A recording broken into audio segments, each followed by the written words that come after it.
Pour qu'un local soit de catégorie 2, toutes les conditions suivantes sont nécessaires. Local muni d'un système de climatisation. Local situé dans une zone à usage d'habitation. Des éléments complémentaires décriront les conditions pour les bâtiments tertiaires.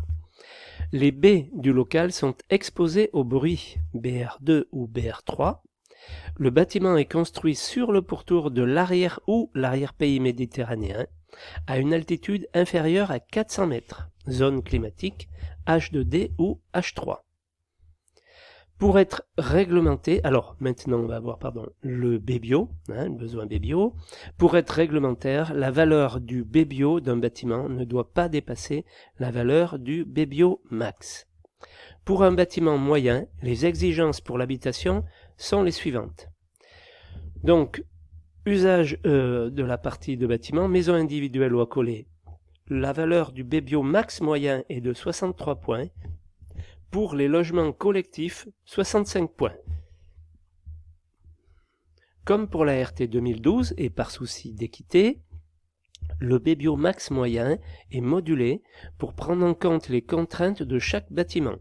Zone géographique, présence de combles, surface moyenne des logements, surface du bâtiment, zone de bruit. Le BBiomax, c'est égal au BBiomax moyen, facteur de 1 plus MBGO plus MB comble plus MB surface moyenne plus MB surface totale plus MB bruit. Ou le MBGO, c'est le coefficient de modulation selon la localisation géographique, zone géographique et altitude du bâtiment. La RE 2020 agrège les deux modulations de la RT 2012, MB altitude et MB géo, en une unique modulation géographique qui reprend le même esprit, à savoir ajuster les exigences sur le BBio en fonction des rigueurs climatiques hétérogènes. MB comble, coefficient de modulation selon la surface de plancher de comble aménagée dans le bâtiment. C'est une nouvelle modulation qui permet d'ajuster les exigences sur le BBio pour prendre en compte les surfaces chauffées de hauteur sous plafond inférieure à 1,80 m, qui ne sont pas incluses dans la surface habitable. MB surf moyenne, coefficient de modulation selon la surface moyenne des logements du bâtiment ou de la partie de bâtiment. Modulation déjà introduite avec la RT 2012 pour équilibrer les efforts entre petits et grands logements. MB surf total, coefficient de modulation selon la surface totale du bâtiment, modulation spécifique pour les logements collectifs pour équilibrer les efforts liés aux parties collectives entre petits et grands collectifs. En maison individuelle, MB surf tot égale 0.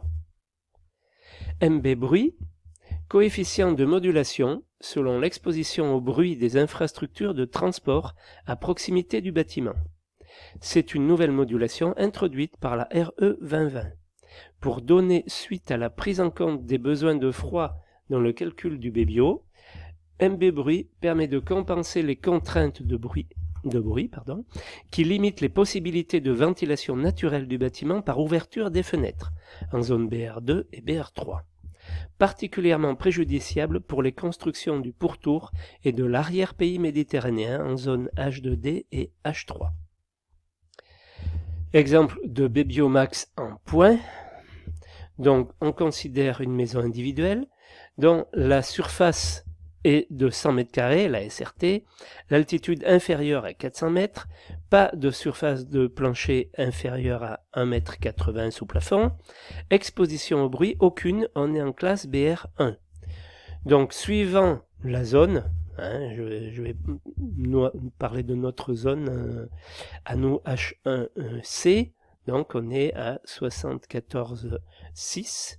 Le BBio max moyen étant de 63, en zone H1C, on a un coefficient de modulation de 0,2. Pour le MB géo et pour le MB surf moyenne de moins 0,016. Les coefficients à appliquer. Voilà. Exemple de BBio, donc toujours pareil, là cette fois-ci pour un collectif, on a une SRT de 1000 m², un nombre de logements de 20, altitude inférieure à 400 mètres, pas de surface de plancher inférieure à 1,80 m, exposition au bruit aucune, en classe BA. On est toujours dans le même cas, sauf qu'on est sur des collectifs de 1000 m². En zone H1C, le B biomax moyen étant de 65, le MBGO on aura un coefficient de 0,15, MB surf moyenne de moins 0,015, MB surf total 0,069. Voilà, à appliquer au 65. Voilà. Au niveau de l'énergie, on a l'indicateur CEP-NR, CEP et IC énergie. Donc pour être réglementaire, les valeurs de CEP-NR, CEP et IC énergie d'un bâtiment ne doivent pas dépasser respectivement les valeurs de CEP-NR max, CEP max et IC énergie max. Pour tous les bâtiments moyens, les valeurs pivots pour l'habitation sont les suivantes, que je vous passerai après.